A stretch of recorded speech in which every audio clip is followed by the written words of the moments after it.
cybercriminal was finally brought to justice, bringing relief to its many victims. On that note, how can we defend against such cybercriminals? I'm glad you asked.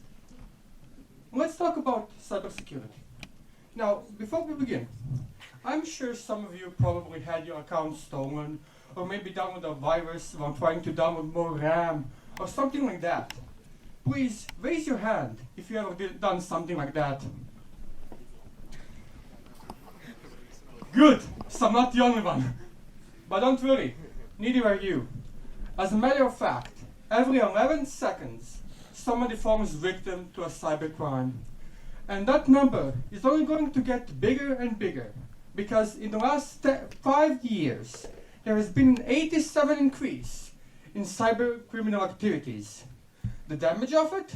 Well, it's about $10.3 trillion per year.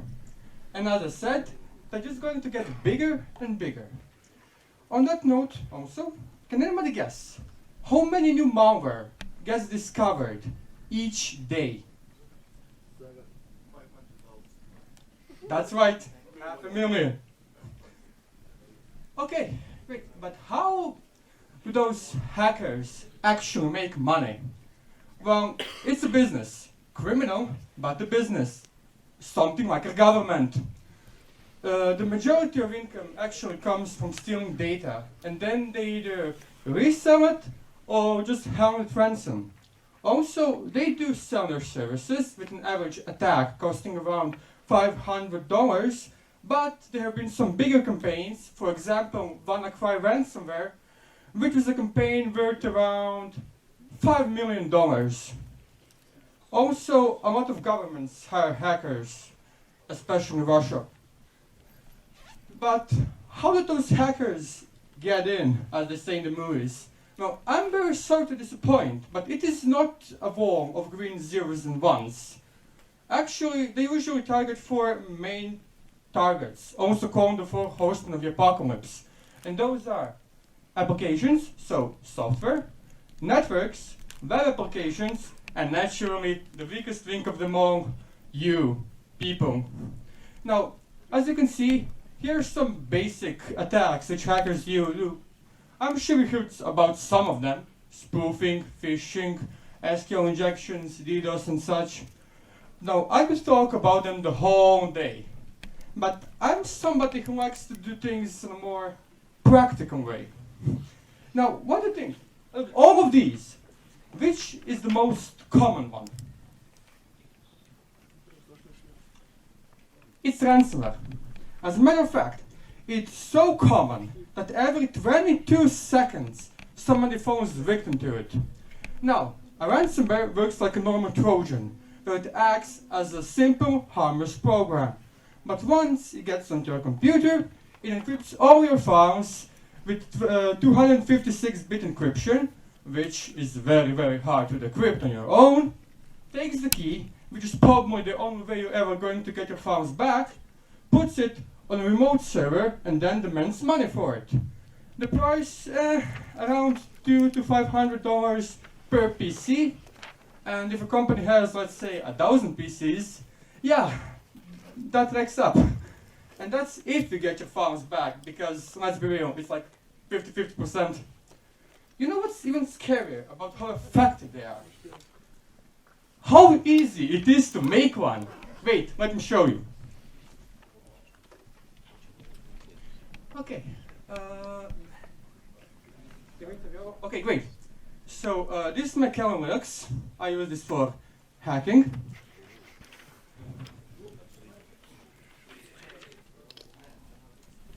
Okay, now let's see.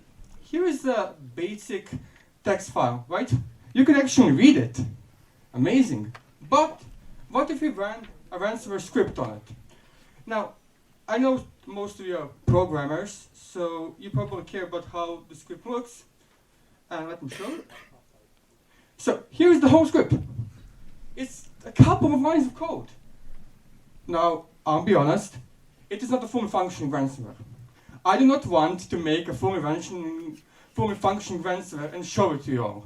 But I assure you, with only 5 lines added to this, it can become a fully functioning ransomware and you can start making some serious cash. Now, it's so cool and all, but what if, let's actually run the script. Just a second, it's kind of hard to write it on one finger. Okay, great.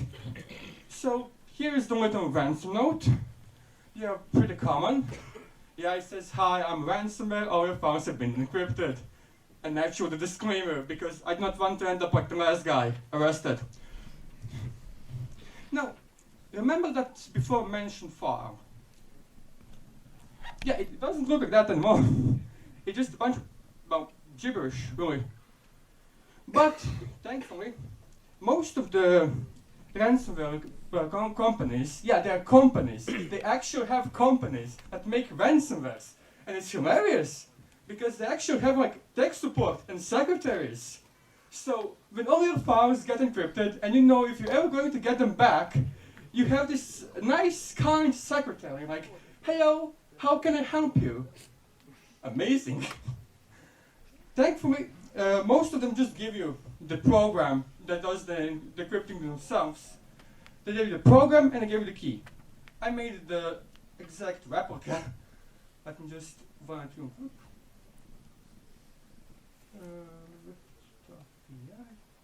Hey, great. Naturally, it asks us for a key. That's the key you usually get. Thankfully, we all know what the key to all of our problems really is. No, I'm being serious. Look. If we type here, they're decrypted. I wasn't kidding. Look.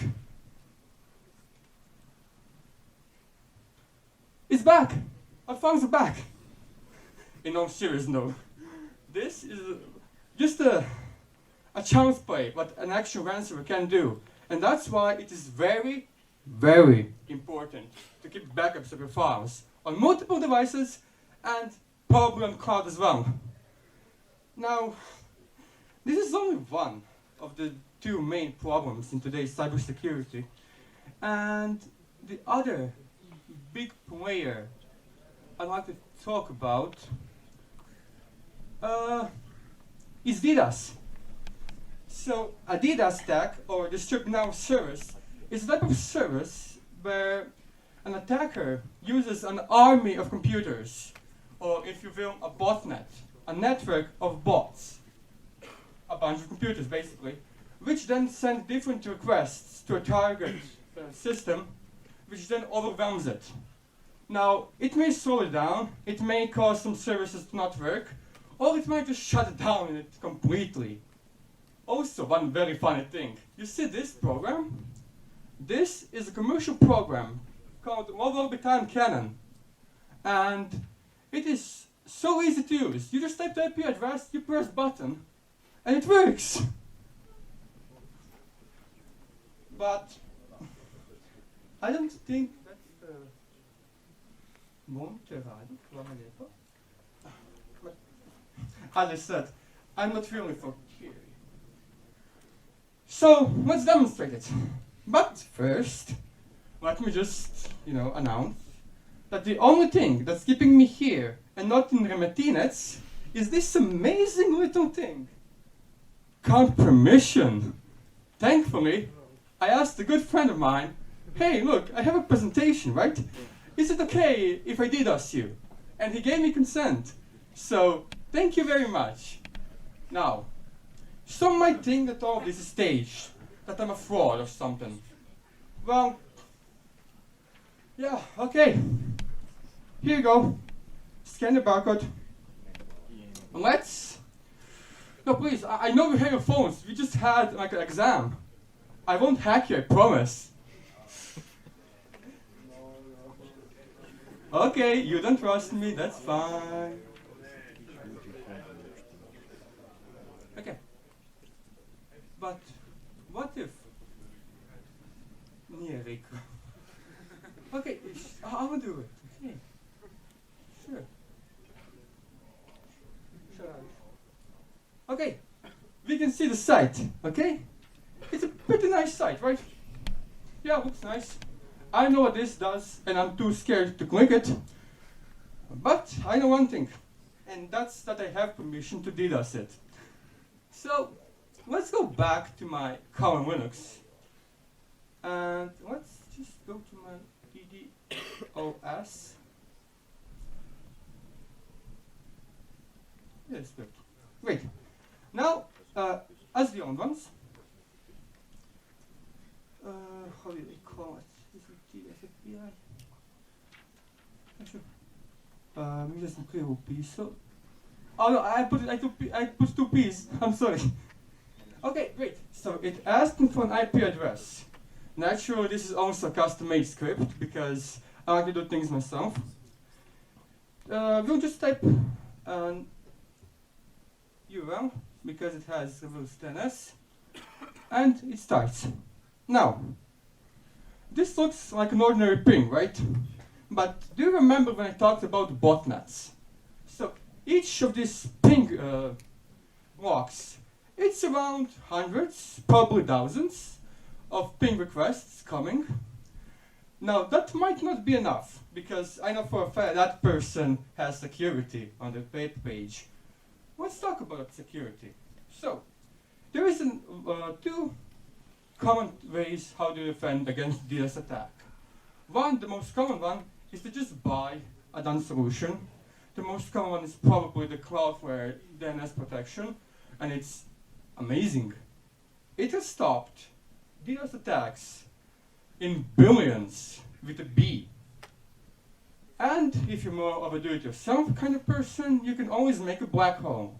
A black hole is a setup, let's call it like that, in which when your server detects a suspicious amount of traffic, it just redirects all the ping requests into an empty port, hence the black hole. And we all know what happens when something gets into a black hole. No.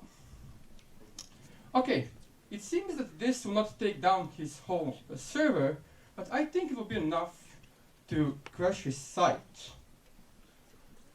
Let's see. Let's go here, and let's flash.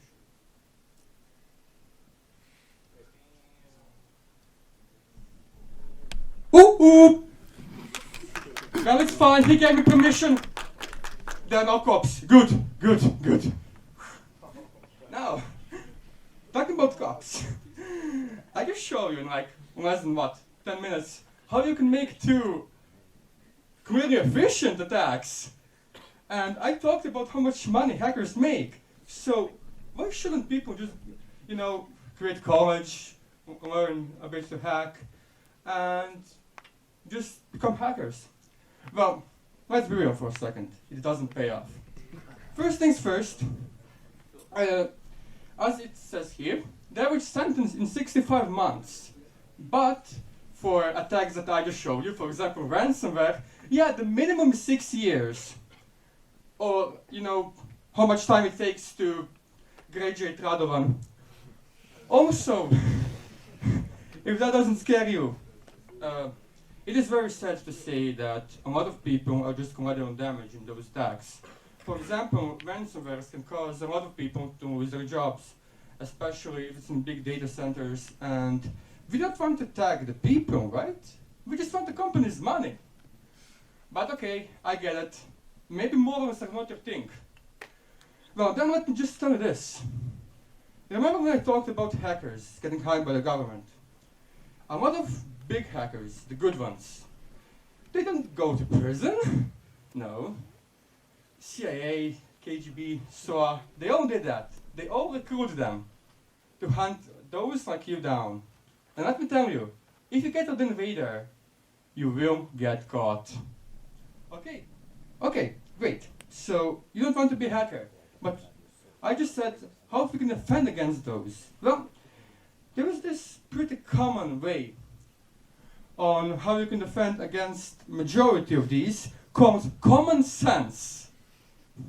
Naturally, it's literally that. It is some common things you can do to ensure your protection on the internet.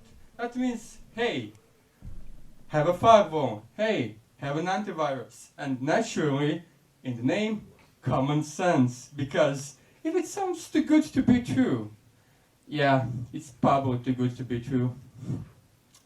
On top of that, we can further enhance our security. For example, your passwords. Now, I know for a fact that some of you have very weak passwords. For example, how many of you have, like, let's say, 6-character passwords? Okay, you won't. I know how many of you have, don't worry. Well, a 6-character password with all the cool things, like uppercases, characters, numbers, yada yada, it takes 30 seconds to crack. 30 seconds. A 12-character password with all of these things takes 34,000 years to crack. And I like the other number much better. Now, I understand, we are all people. We can't remember that much. In that case, I would recommend having a multi-factor authentication. So even if your password gets cracked, you still have a last line of defense to defend your data. Now, a very important thing, and I cannot stress this enough, for both your PC's physical and your mental health, please keep regular checkups on your PC. That means updating your databases. As I said, 500,000 new malware is discovered each day. And trust me, the new malware is actually scary. I had experience with it, and I still have trauma. So update the databases, keep the routine checks, install the security patches of the operating system, even though it's probably Windows, and naturally, at least once a week, run your antiviruses and just, regular maintenance, like on a car. But let's be real. Should you really be as concerned? No. In all seriousness, the chance that you'll actually get directly attacked by a hacker are very slim. And you'll probably just get swept up in like a big data breach or a big campaign. But, I assure you, if you use all the tips I gave you today, I'm sure you'll be alright. Because, after all, remember, no one's safe. What? Volume? That's him! That's him!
That will be it for today. Thank you for your time.